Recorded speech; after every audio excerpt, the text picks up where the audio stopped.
हाल ही में निवेशकों को 12 लाख करोड़ का नुकसान। पिछले 5 दिनों में लगातार बड़ी गिरावट। डॉलर के मुकाबले रुपए के दाम कम होने से स्थिति बद से बदतर होती जा रही है। नमस्कार, आप देख रहे हैं गुरुग्राम समाचार और मैं हूं आपके साथ कोमल। हाल ही में निवेशकों को 12 लाख करोड़ का नुकसान हुआ है। आपको बता दें, हाल ही में फेडरल रिजर्व द्वारा ब्याज दरों में बदलाव के संकेत और वैश्विक आर्थिक अनिश्चितताओं के कारण भारतीय शेयर बाजार में पिछले 5 दिनों में लगातार बड़ी गिरावट देखने को मिली। 5 दिनों में निवेशकों को लगभग 12 लाख करोड़ रुपए का भारी नुकसान झेलना पड़ा है। इसका असर न केवल भारतीय शेयर बाजार पर वरन डॉलर के मुकाबले रुपया, सोना एवं चांदी के दामों में भी गिरावट के तौर पर देखने को मिल रहा है। अमेरिका में ब्याज दरों में संभावित वृद्धि से निवेशकों में डर पैदा हो गया है। डॉलर के मुकाबले रुपए की गिरती कीमतों के कारण निवेशकों में भय व्याप्त हो गया है, जिस कारण बाजार में बिकवाली तेज हो गई है। डॉलर के मजबूत होने से अन्य मुद्राओं, निर्यात, व्यापार और कमोडिटी बाजारों पर नकारात्मक प्रभाव पड़ा है। सोने और चांदी की कीमतों में भी तेज गिरावट बनी हुई है। चांदी 7,000 रुपए प्रति किलोग्राम नीचे आ गई है, जबकि सोना 2% गिरकर $2,590 प्रति औंस के स्तर पर पहुंच गया है। क्रिप्टो करेंसी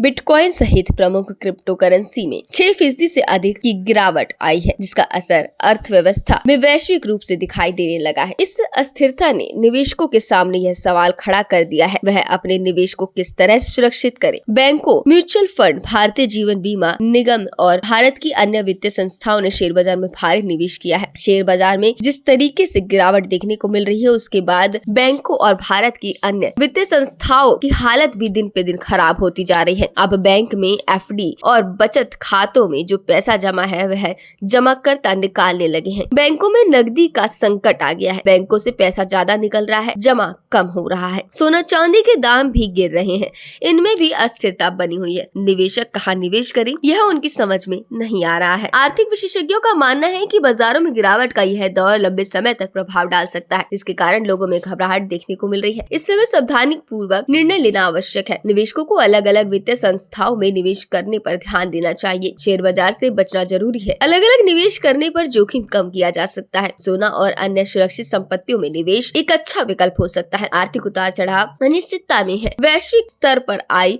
आर्थिक मंदी का असर भारत में भी बड़ी तेजी के साथ पड़ रहा है। डॉलर के मुकाबले रुपए के दाम कम होने से स्थिति बद से बदतर होती जा रही है। डॉलर के रेट बढ़ने से आवश्यकता सामान महंगा हो गया है। इस समय ज्यादा लाभ मिलने के स्थान पर समझदारी से किए गए निवेश करने पर ही सुरक्षित हो सकते हैं। वर्तमान हालात में निवेशकों को घबराने के बजाय धैर्य और विवेक से काम लेने की जरूरत है। शेयर बाजार और बैंक में किए गए निवेश इस समय सबसे असुरक्षित है। इस बात को ध्यान में रखना होगा। बैंक में जमा धन केवल 5 लाख तक मिलने की गारंटी है। इन बीमा कंपनी के पास पैसे होंगे तो ही मिलेंगे। इसमें कितना समय लगेगा कहना मुश्किल है। बहरहाल भारतीय अर्थव्यवस्था अपने सबसे खराब दौर से गुजर रही है। ऐसी स्थिति में कई स्थानों पर निवेश करके ही सुरक्षित रह सकते हैं। इस बात का ध्यान रखना काफी जरूरी है। ऐसे ही तमाम बड़ी खबरों से आपको जोड़ते रहेंगे। देखते रहे गुरुग्राम समाचार। नमस्कार।